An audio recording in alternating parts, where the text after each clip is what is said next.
Hello student, class 11th. Open your book Accounts, chapter number 2, Accounting Equation.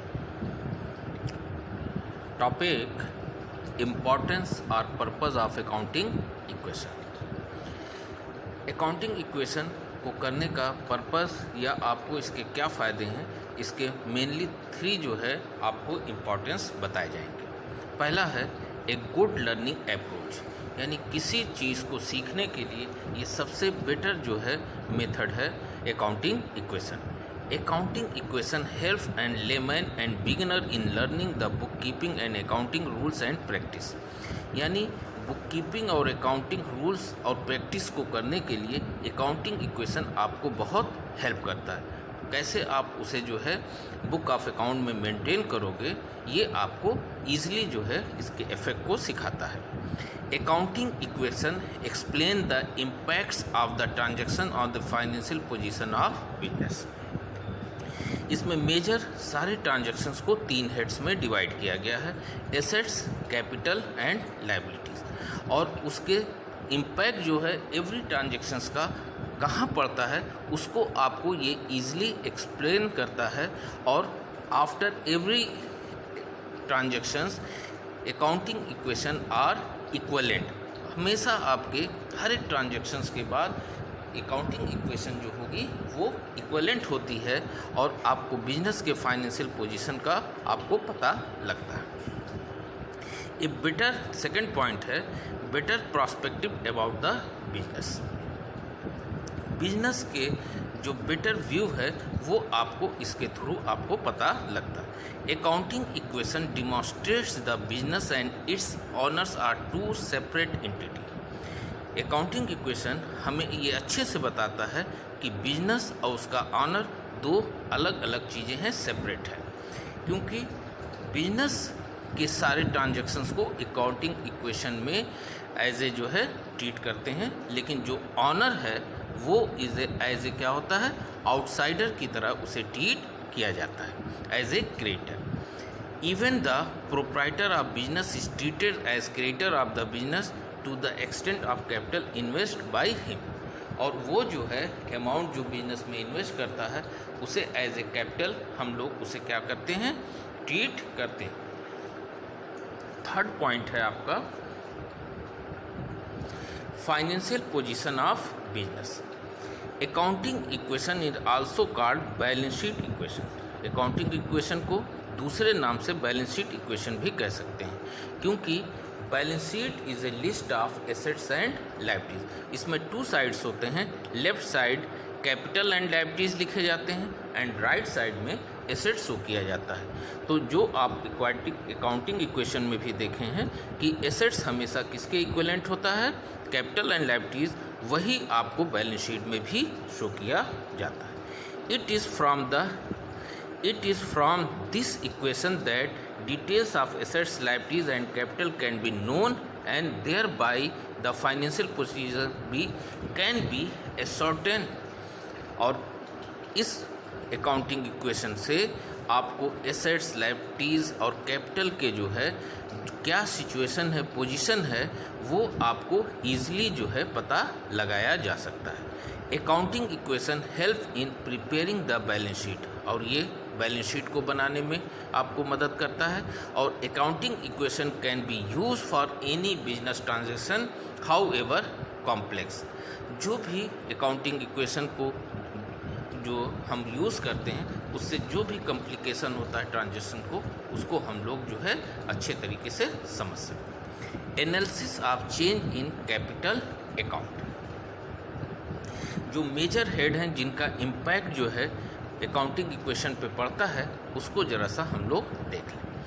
जैसे capital में आपको पहले भी बताया गया है कि डेबिट एंड क्रेडिट हमेशा हर अकाउंट के 2 साइड्स होते हैं, डेबिट एंड क्रेडिट। अगर आपको लगता है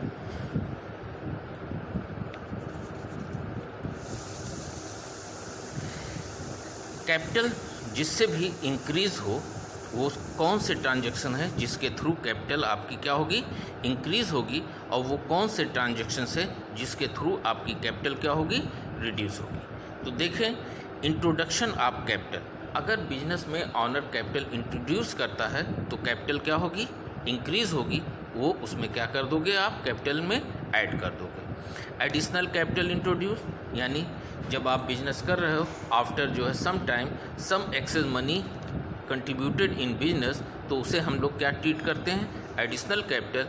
इससे भी हमारे बिजनेस की कैपिटल क्या होगी, इंक्रीज होती है, इसलिए उसे भी क्या करेंगे, ऐड। इनकम या रेवेन्यू रिसीव्स, अगर आपको इनकम रिसीव हो रही है तो इनकम थ्रू जो है कैश आएगा, लेकिन एक तरफ वो कैश को इंक्रीज़ करेगा, और जो डबल एफ दूसरा इम्पैक्ट है वो इनकम आपके जो है कैपिटल को क्या करेगी, इंक्रीज़ करेगी। तो इसलिए जो भी बिजनेस में इनकम होगी वो आपके कैपिटल को क्या करता है, इंक्रीज़ करेगा, जिसे रिसीव कमीशन, रिसीव फीस, वो कहाँ इन्वॉल्व कर लेंगे, कैपिटल में ऐड कर लिया जाएगा। प्रॉफिट ऑन बिजनेस, अगर बिजनेस फाइनली जो है end of financing year business का जो प्रॉफिट होगा वो प्रॉफिट आपके कैपिटल को इंक्रीज़ करेगा, इसलिए उसे भी क्या करेंगे, ऐड कर लेंगे। Profit on sale of goods, अगर आपने गुड्स को सेल करने में प्रॉफिट अर्न किया तो जो प्रॉफिट है वो आपके कैपिटल को क्या करता है, इंक्रीज़ करता है, वो भी इसमें ऐड करेंगे। एक्रूड इनकम को अभी आपके लिए समझना ईजी नहीं है, इसको बाद में एक्सप्लेन किया जाएगा। नेक्स्ट देखें, विड्रॉल ऑफ कैश, जिसे हम लोग एज ए ड्राइंग ट्रीट करते हैं, यानी पर्सनल यूज़ के लिए अगर प्रोप्राइटर ने बिजनेस से पैसे लिए हैं तो वो उसके कैपिटल को क्या करता है, रिड्यूस करता है, तो वो उसमें से क्या कर लेंगे, माइनस। विड्रॉल ऑफ गुड्स, अगर आपने ड्राइंग्स मेड इन गुड्स किया तो ये गुड्स जो आप विड्रा करोगे उससे तो स्टॉक कम होगा ही, और दूसरा उतने अमाउंट से आपकी कैपिटल को क्या कर दिया जाएगा, रिड्यूस कर दिया जाएगा, तो इसलिए इसे भी क्या करेंगे, minus. Expenses paid, expenses paid करने पर दो इफेक्ट होगा, एक तो ये कि आपका कैश कम होगा, और दूसरा एक्सपेंस आपके जो है कैपिटल को क्या करता है, कम करेगा, इसलिए इसे कैपिटल से क्या कर दिया जाएगा, माइनस। लॉस ऑन बिजनेस, यानी गुड्स डिस्ट्रॉय बाय फायर, आग लग गई और आपका 10-20 हज़ार रुपये का सामान डिस्ट्रॉय हो गया, तो वो वैल्यू आपके कैपिटल को क्या करती है, कम करती है। Loss on sale of goods, वो आपका लॉस आपके कैपिटल को क्या करेगा, रिड्यूस करेगा। आउटस्टैंडिंग एक्सपेंसेस को बाद में देखेंगे। Next, analysis of change in stock, stock में देखें कि क्या इम्पैक्ट पड़ेगा। स्टॉक किन किन ट्रांजैक्शन से इंक्रीज होगा और किससे क्या होगा, रिड्यूस होगा। तो आप देखें यहाँ पे हमने क्या लिखा है, stock account. Account always two side होता है, डेबिट एंड क्रेडिट। अब आप देखें कि स्टॉक एज ए क्या है, आपका एसेट्स है, और assets always debit balance, assets का क्या बैलेंस होता है, डेबिट। अगर एसेट्स बढ़ती है तो उसे आप क्या करते हो, डेबिट करते हो, और रिड्यूस होने पर आपको क्या बताया गया था कि क्रेडिट किया जाता है। एसेट्स की वैल्यू बढ़े तो उसे डेबिट करिए, और रिड्यूस हो तो उसे क्या कर देंगे, क्रेडिट। अब स्टॉक बढ़ेगा कैसे, purchase of goods on credit, अगर आपने गुड्स क्रेडिट परचेज किया तो इससे आपके वहाँ स्टॉक क्या होगा, इंक्रीज होगा, तो ये ऐड कर लिया जाएगा। Sale return by customer, goods sale कर दिया और बाद में उस कस्टमर ने गुड्स को रिफ़ंड कर दिया, वापस कर दिया, तो वो आपके शॉप में आएगा और वो आपके स्टॉक को क्या करता है, इंक्रीज़ करता है, तो ये उसमें क्या कर लेंगे, ऐड। तीसरा जो है, comments of business with goods, अगर प्रोप्राइटर ने कैपिटल जो है इन फाउंड फॉर्म ऑफ जो है गुड्स में स्टॉक में दिया है, तो वो स्टॉक जो है उसकी वैल्यू को क्या करेगा, बिजनेस में स्टॉक आएगा, इससे उसकी वैल्यू क्या होगी, इंक्रीज़ होगी, इसलिए इसे ऐड कर देंगे। यानी मोस्टली 3 चीज़ों से आपका स्टॉक इंक्रीज़ हो रहा है, परचेज गुड्स ऑन कैश, अब परचेज गुड्स ऑन क्रेडिट और कैश, चाहे आप कैश परचेज करो चाहे क्रेडिट परचेज करो, अगर आपने गुड्स परचेज किया है तो आपका स्टॉक इंक्रीज़ करेगा, और अगर कस्टमर ने वापस कर दिया तो वो गुड्स जो है आपके शॉप में आएंगे, वो भी आपके स्टॉक को क्या करेगा, इंक्रीज करेगा। तीसरा जो है आपको बताया कि कमेंस बिजनेस विथ गुड्स, अगर ऑनर ने अपनी कैपिटल जो है गुड्स फॉर्म में दिया है तो उससे भी स्टॉक क्या होगा, इंक्रीज होगा। देखें डिक्रीज किन किन ट्रांजेक्शन से होगा, सेल करोगे ऑन कैश या क्रेडिट, तो आप ये देखें कि इसमें एक चीज़ को ख्याल करिएगा, sale of goods on cash और credit.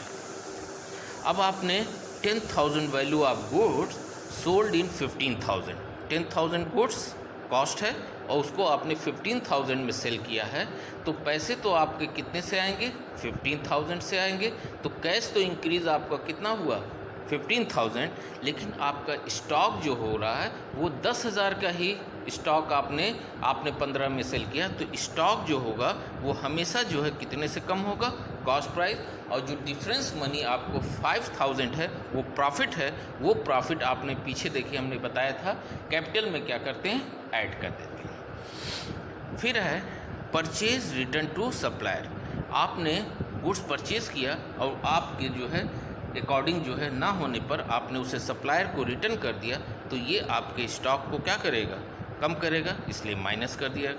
Drawings made in goods, आपने विड्रा कर दिया पर्सनल यूज़ के लिए, गुड्स अगर विड्रा किया तो इससे आपको शॉप की वैल्यू स्टॉक की क्या होगी, कम होगी, इसलिए उसको माइनस कर देंगे। चैरिटी गिवन इन गुड्स, आपने किसी को डोनेट कर दिया कुछ, तो वो आपका स्टॉक क्या करेगा, उस वैल्यू से रिड्यूस होगा। फ्री सैम्पलिंग इन गुड्स, फ्री सैम्पलिंग आपने किया गुड्स, तो इससे भी आपका स्टॉक क्या है, फ्री, जैसे टीचर्स वगैरह को जो है फ्री सैम्पलिंग में जो है बुक्स वगैरह दिया जाता है, इससे जो है पब्लिशर की क्या होगा, स्टॉक क्या है, रिड्यूस होता है, इसलिए इसे क्या करेंगे, minus. Goods destroy by fire, अगर शॉप में आग लग गई और उसका जो है 10-20 हज़ार का स्टॉक क्या हो गया, डिस्ट्रॉय हुआ, तो उतनी वैल्यू से स्टॉक क्या होगा, रिड्यूस होगा, उसे क्या कर दिया जाएगा, माइनस। तीसरा जो मेन जो हेड है जिस पर इम्पैक्ट होगा वो है डेटर्स। इसके एनालिसिस के लिए देखें डेटर्स अकाउंट, कोई भी अकाउंट हो उसके 2 साइड होंगे, left side debit and right side क्या है, क्रेडिट। और डेटर्स एज ए क्या है, आपका एसेट्स है, और एसेट्स हमेशा ये याद रखिएगा कि डेबिट साइड इंक्रीज़ होता है और क्रेडिट साइड क्या होता है, डिक्रीज़। रिकॉर्ड किया, अगर कोई एसेट्स की वैल्यू बढ़ती है तो उसे आप कहाँ करोगे, डेबिट में, और रिड्यूस होगा तो उसे कहाँ लिखोगे, क्रेडिट में। डेटर्स आपको याद होगा वो कस्टमर जिसको आपने क्रेडिट सेल किया लेकिन उसने आपको पेमेंट नहीं दिया, तो वो जो लिस्ट ऑफ जो है क्रेडिट सेल पर्सन की होती है उसके टोटल को ही हम लोग क्या कहते हैं, डेटर्स कहते हैं। अब आप देखें डेटर्स में किस sale of goods on credit, अगर आपने क्रेडिट सेल किया, ठीक है, तो जब क्रेडिट सेल करोगे तो आपके डेटर्स की वैल्यू क्या होगी, और बढ़ जाएगी, इसलिए उसे क्या करेंगे, add.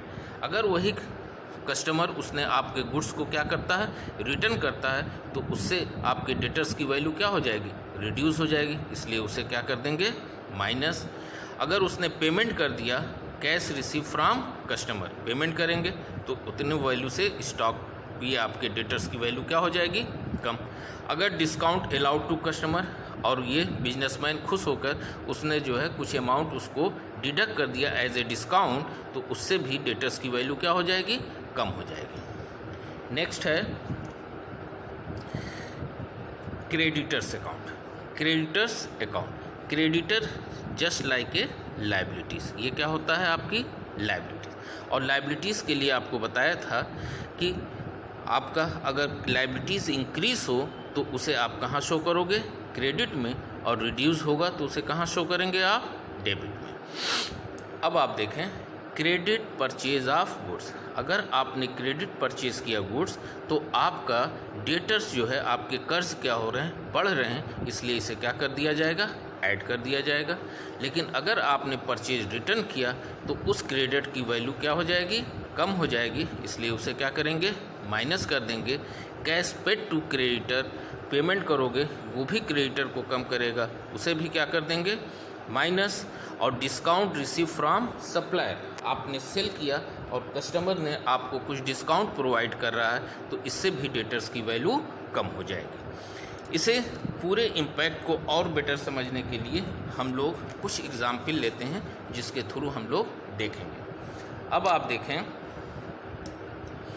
Start business with cash. कोई भी बिजनेस ट्रांजैक्शंस हो उसका इम्पैक्ट हमेशा 2 अकाउंट्स पर पड़ता है, जिसको हम स्टार्टिंग में ही आपको बताए हैं, और वो देखें क्या है। Start business with cash. अगर बिजनेस कैश से स्टार्ट करेंगे तो कैश आपका क्या होगा, इंक्रीज होगा, ठीक है। और दूसरा देखें आप, बिजनेस जो स्टार्ट होगा उसमें जो पैसे जो लगाता है वो ऑनर लगाएगा, और उस अमाउंट को हम लोग कैपिटल की तरह बिजनेस में ट्रीट करते हैं। तो दूसरा चीज़ क्या है, कैपिटल, और ये भी क्या होगा, आपका इंक्रीज होगा। यानी 2 चीज़ें जो इम्पैक्ट होंगी उसके थ्रू आप देखें ये। यानी स्टार्ट बिजनेस विथ कैश, तो इसमें कैश इंक्रीज हुआ, ये आप जो है प्लस कर देंगे। दूसरा क्या है आपका कैपिटल, उसे आप क्या कर देंगे, इंक्रीज हो रहा है, तो इसे भी क्या करेंगे, प्लस। अब आप देखें परचेज गुड्स ऑन कैश। अगर आप गुड्स कैश परचेज करते हैं तो परचेज करने पर जब गुड्स परचेज करेंगे तो आपका स्टॉक क्या होगा, इंक्रीज करेगा,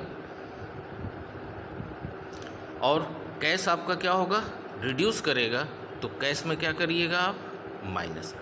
स्टॉक आपका क्या है, ये आपका एसेट्स है, ये आपका क्या है, एसेट्स है।